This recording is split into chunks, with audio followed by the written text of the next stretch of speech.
हम व्यसन छोड़ना चाहते हैं, छूटता नहीं है। बहुत लोग मुझे ये कहते हैं कि बार बार हमें मालूम है कि ये गुटखा खाना अच्छा नहीं है, लेकिन तलब उठ जाती है, क्या करें। बार बार लगता है कि ये बीड़ी सिगरेट पीना अच्छा नहीं है, लेकिन तलब हो जाती है, तो क्या करें।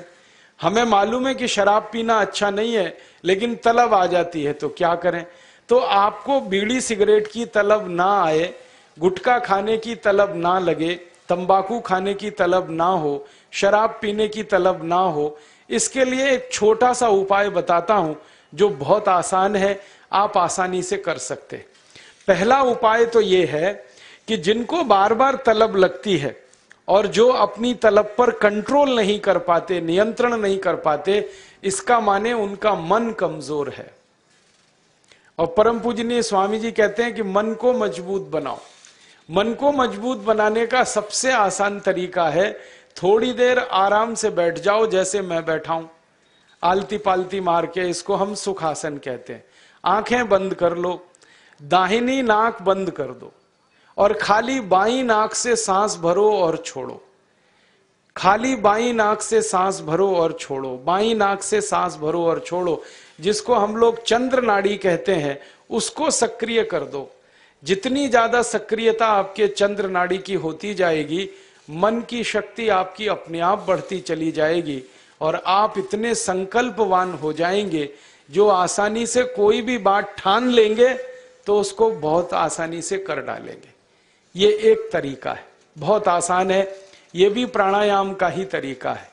दूसरा एक तरीका है कि आपके घर में एक आयुर्वेदिक औषधि है, जिसको आप सब जानते हैं और पहचानते हैं।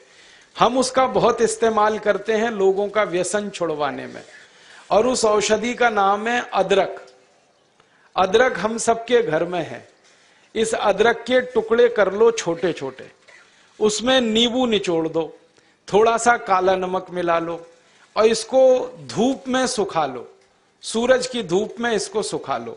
सूखने के बाद जब इसका पूरा पानी खत्म हो जाए, ये अदरक के टुकड़े हमेशा अपनी जेब में डाल के रखो। जब भी दिल करे कि तंबाकू खानी है, गुटखा खाना है, बीड़ी सिगरेट पीनी है, तो आप एक अदरक का टुकड़ा निकालो, मुंह में डालो, उसका चूसने का काम शुरू कर दो। और ये अदरक ऐसी अद्भुत चीज है, इसको दांत से काटो मत, तो सवेरे से शाम तक ये मुंह में आपके सुरक्षित रहता है। इसको चूसते रहो, आपको गुटखा खाने की याद ही नहीं आएगी, आपको बीड़ी सिगरेट पीने की तलब ही नहीं आएगी और दारू की तलब भी छूट जाएगी। बहुत आसान है, कुछ भी मुश्किल नहीं है। फिर से बता देता हूं, अदरक ले लो, छोटे टुकड़े कर लो, नींबू निचोड़ लो, फिर उसमें काला नमक मिला लो, धूप में सुखा लो। सुखाने के बाद वो तैयार हो गया। तैयार होके इसको जेब में रखो, पुड़िया बना के रखो, डिब्बी में रखो, जैसे भी है जेब में रखो। जब दिल में तलब उठे, बीड़ी पीना, सिगरेट पीना, दारू पीना, गुटखा खाना, एक गुटखा माने एक टुकड़ा इस अदरक का निकाल के जीभ पे रखो, चूसना शुरू कर दो। जैसे ही वो रस आपके लार में घुलना शुरू हो जाएगा, आप देखना इसका चमत्कारिक असर होगा। आपको फिर गुटखा, बीड़ी, सिगरेट, तंबाकू, दारू याद ही नहीं रहेगी। सवेरे से शाम तक चूसते रहो, और जो 2, 4, 10 दिन, 15 दिन, 20 दिन लगातार कर लिया, तो हमेशा के लिए व्यसन आपका छूट जाएगा। आप बोलेंगे ये अदरक में ऐसी क्या चीज है? ये अदरक में एक रासायनिक तत्व है, जिसको हम रसायन शास्त्र की भाषा में, केमिस्ट्री में कहते हैं सल्फर। अदरक में सल्फर बहुत अधिक मात्रा में है। जब हम अदरक चूसते हैं तो वो सल्फर है जो अदरक का निकल के हमारी लार के साथ मिलके अंदर जाने लगता है। और ये सल्फर जब खून में घुलने लगता है, तो ये सल्फर कुछ ऐसे शरीर में हार्मोन्स को, कुछ ऐसे अंदर अंतःस्रावी ग्रंथियों को सक्रिय कर देता है, जो व्यसन नहीं करने के लिए आदमी को प्रेरित करती है। जो विज्ञान की रिसर्च है आज तक सारी दुनिया में, वो ये कहती है कि कोई भी आदमी व्यसन के अधीन जब जाता है, तब जब सल्फर की मात्रा उसके शरीर में बहुत कम हो जाती है, तो उसको बार बार तलब लगती है, बीड़ी की, सिगरेट की, गुटखे की, तंबाकू की। तो सल्फर की मात्रा आप पूरी कर दो बाहर से, ये तलब खत्म हो जाती है। इसका मैंने हजारों लोगों पर परीक्षण किया है और बहुत अच्छे सुखद परिणाम है। बड़ी आसानी से बिना किसी खर्चे के शराब छूट जाती है, बीड़ी सिगरेट गुटखा आदि आदि सब छूट जाता है। तो आप इसका उपयोग कर लो। और इसका एक दूसरे उपयोग का तरीका बताता हूं। अदरक के रूप में सल्फर हमारे प्रकृति ने हमको भरपूर मात्रा में दिया है, बहुत सस्ता है। इसी सल्फर को होम्योपैथी की दवा के दुकान पे भी आप प्राप्त कर सकते। आप कोई भी होम्योपैथी दवा की दुकान पे चले जाओ और उस दवा बेचने वाले विक्रेता से ये कहो कि मुझे सल्फर नाम की दवा दे दो, वो दे देगा आपको, एक छोटी सी शीशी में भर के दे देगा। और सल्फर नाम की दवा होम्योपैथी में पानी के रूप में आती है, प्रवाही रूप में आती है, जिसको हम लोग डाइल्यूशन कहते हैं अंग्रेजी में। तो ये पानी जैसी आएगी, दिखने में ऐसा ही लगेगा कि जैसे ये पानी है। वो दवा एक छोटी शीशी में ले लो। 5 मिलीलीटर दवा की शीशी 5 रुपए में आती है। और उस दवा का 1 बूंद जीभ पे डाल लो, सवेरे सवेरे खाली पेट, फिर अगले दिन और 1 बूंद डाल लो सवेरे सवेरे खाली पेट, और तीसरे दिन 1 बूंद डाल लो सवेरे सवेरे खाली पेट। बस 3 बार अगर आपने 1-1 बूंद डाल ली तो 50 से 60% लोगों की दारू बीड़ी सिगरेट तो 3 खुराक में ही छूट जाती। और जो ज्यादा पियक्कड़ हैं, हाँ ऐसे भी है ना जिनकी शाम बिना पिए गुजरती ही नहीं, उसके बिना तो उनका काम चलता ही नहीं, तो उनको ये निवेदन है कि ये सल्फर नाम की दवा को हर हफ्ते 1 बार ले लिया करें। आज ले लिया, 5-6 दिन बाद फिर ले लिया, फिर 5-7 दिन बाद ले लिया। हफ्ते में 1-1 बार लेते जाएं तो 1.5-2 महीने में बड़े बड़े पियक्कड़ों की दारू छूट जाती है। मैंने ऐसे ऐसे लोगों की दारू छुड़वाई है जो सवेरे सोकर उठने से पीना शुरू करते थे और रात तक सोने तक पीते रहते, उनकी भी दारू छूट गई है। बस इतना ही है कि 2-3 महीने का समय लगा है। तो ये सल्फर दवा अदरक में भी है, बाजार में मिलती है, होम्योपैथी की दुकान पे।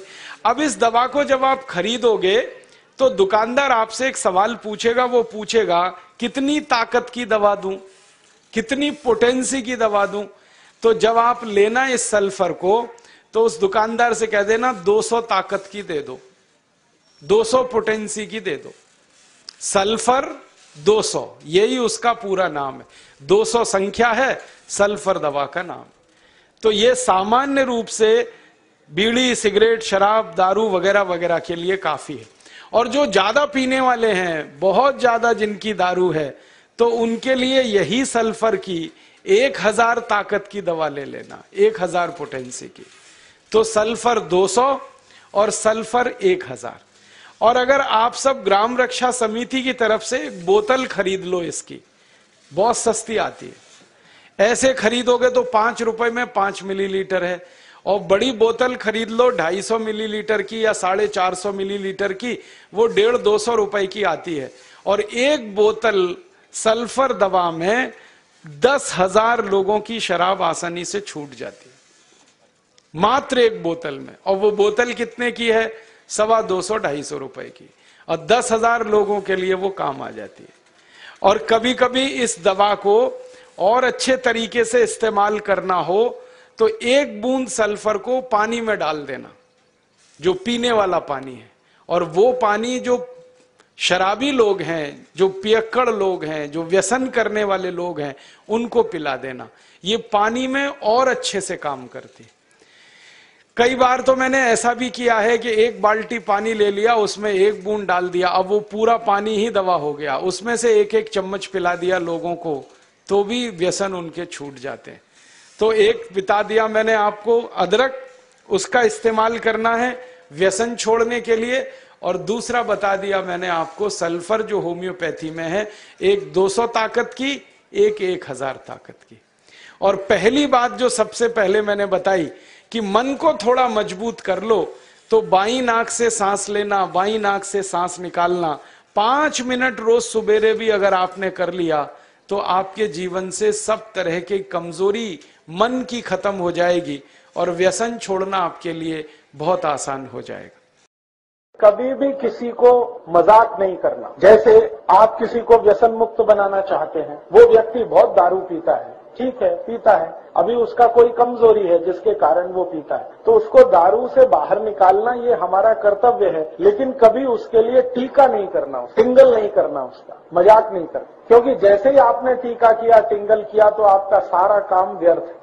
उसको ये मान के कोशिश करना कि इसको कोई बहुत बड़ी कमजोरी है शरीर में। देखिए, व्यसन जब आता है ना शरीर में, तो शरीर की कमजोरी से आता है, दुर्गुण वो नहीं है। बहुत लोग कहते हैं कि ये व्यसन करता है इसलिए इसमें गुण कम है। गुण की कमी नहीं होती है, वो व्यक्ति को शरीर में कुछ कमजोरी आती है। कमजोरी क्या आती है? सभी व्यक्ति के शरीर में कुछ रसायन होते हैं, कुछ धातुएं होती हैं, उनमें से कोई एक दो रसायन कम हो गए, कोई एक दो धातुएं कम हो गई, तो व्यक्ति दारू पीना शुरू कर देगा, बीड़ी पीना, सिगरेट पीना, मावा खाना शुरू कर देगा। वो सामान्य रूप से मैंने जो शोध किया है वो ये कि सभी दारू पीने वाले लोगों के शरीर में एक केमिकल, एक रसायन की बहुत कमी आ जाती है। वो रसायन का नाम है सल्फर। हिंदी और मराठी में कहते हैं गंधक, अंग्रेजी में कहते हैं सल्फर। हमारे शरीर में 16 तरह की धातुएं और रसायन हैं। कैल्शियम है, पोटेशियम है, मैग्नीशियम है, सोडियम है, सल्फर है, आयरन है, सिलिकॉन है, कोबाल्ट है, ऐसी 16 धातुएं और रसायन होते हैं। इनमें से कोई एक धातु या एक रसायन कम हुआ और दूसरा जास्ती हुआ तो व्यसन की स्थिति बनती है। लोग जब व्यसन शुरू करते हैं ना, तो हर बार ऐसा नहीं होता कि मजे में करते हैं, मौज में करते हैं, ऐसा हमेशा नहीं होता। अगर 19 वर्ष की उम्र के पहले कोई व्यक्ति व्यसन शुरू करता है तो मान सकते हैं कि वो मजे के लिए कर रहा है। उसके बाद की उम्र का कोई व्यक्ति अगर व्यसन शुरू करता है तो जानने की कोशिश करो, कोई एक रसायन शरीर में बहुत कम होगा, और जब तक उस रसायन की पूर्ति नहीं होगी तब तक वो व्यसन मुक्त भी नहीं हो। उसमें होगा क्या? शुरू में आपने उसको समझाया, 1-2 दिवस समझ गया, फिर कोई दिन चुपके से जाके पी के आएगा, आपको बताएगा भी नहीं, और फिर आपको पता चला, आप बोलोगे यार तुमने फिर पी लिया, तो उसने कहा क्या करूं, मन नहीं मानता, शरीर नहीं मानता। वो मन मानता इसलिए नहीं है कि वो दारू के मदद से उसको वो रसायन की तात्कालिक पूर्ति होती है, शरीर उसकी मांग करता है। शरीर कहता है इसको पियो, इससे तुम्हारी ये कमी पूरी होती, लेकिन वो होती तात्कालिक है, परमानेंट नहीं है। तो ऐसे व्यक्ति को कोई औषध अगर दे दी जाए जो उसके रसायन की पूर्ति कर दे, तो जीवन पर्यंत वो व्यसन मुक्त हो सकता है। अब वो क्या रसायन है वो जानना थोड़ा चिकित्सा विज्ञान का काम है। मैं इस पे थोड़ा शोध करता हूँ। चाय कॉफी जो लोग पीते हैं उनके शरीर में आर्सेनिक नाम के रसायन की बहुत कमी आती है, इसलिए वो बार बार चाय कॉफी। शराब पीने वालों को सल्फर, गंधक की बहुत कमी आती है शरीर में, इसलिए बार बार शराब पीते हैं। बीड़ी पीने वाले, सिगरेट पीने वाले और हुक्का पीने वाले, इनको शरीर में फास्फोरस की बहुत कमी आती है, इसलिए वो बहुत बार उसको पीते हैं। ऐसे 16 रसायन हैं, जिसकी भी कमी आएगी उसकी पूर्ति करने के लिए शरीर उसको प्रेरित करेगा, फिर जाकर वो पिएगा। तो ऐसी परिस्थिति है। तो आप अगर इसको समझ सकते हैं तो ये ध्यान रखिए कि कोई व्यक्ति अगर व्यसन कर रहा है तो उसके शरीर की कोई बड़ी भारी कमजोरी है या उसके शरीर में कोई बहुत बड़ी कमी है जिसके चलते वो ऐसा कर रहा है। कमी दूर हो जाए तो वो नहीं करेगा। तो इसलिए मैंने आपसे कहा कि कभी भी आप किसी भी व्यक्ति की जो इस तरह के व्यसन में फंसा हुआ है, टीका नहीं करना, मजाक नहीं करना, हंसी खिल्ली नहीं करना उसकी, क्योंकि वो उसकी कोई बड़ी कमजोरी है। वो जानबूझ के कई बार ऐसा नहीं करता है, कोई बड़ी कमजोरी के तहत करता है। तो भारत में 23 लाख संत हैं, 23 लाख इस देश में संत हैं। 23 लाख से भी जास्ती हैं, 23,80,000 और कुछ 100 में भी होंगे। ये सरकार के आंकड़े हैं। इतने साधु संत हैं, महात्मा हैं, और 107 कोटि का भारत है। अगर ये कर लेते तो भारत में इतना भ्रष्टाचार, इतना अनाचार, इतनी व्यसन क्यों होती? तो साधु संत दूसरे को नहीं सुधारते, वो अपनी सेवा कराते। उनको अहंकार इस बात का है कि वो समाज को सुधारना कर रहे हैं, वो कोई समाज को सुधारना नहीं करते। ये बात मैंने बहुत बड़े बड़े संतों को कही है उनके मुंह पर कि आप तो अपनी सेवा करा रहे हैं, आपको अहंकार है कि आप समाज के लिए कर रहे हैं। समाज आपके लिए कर रहा है, आप समाज के लिए कुछ नहीं कर। तो आप में से किसी को साधु होने का नहीं है, ध्यान रखना। इस संत भी होने का नहीं है, संत और साधु कहलाने की भी जरूरत नहीं है। हम सामाजिक कार्यकर्ता हैं और हमारा स्थान बहुत ऊंचा है, क्योंकि हम समाज में रहते हुए कोशिश कर रहे हैं समाज को मदद करने की।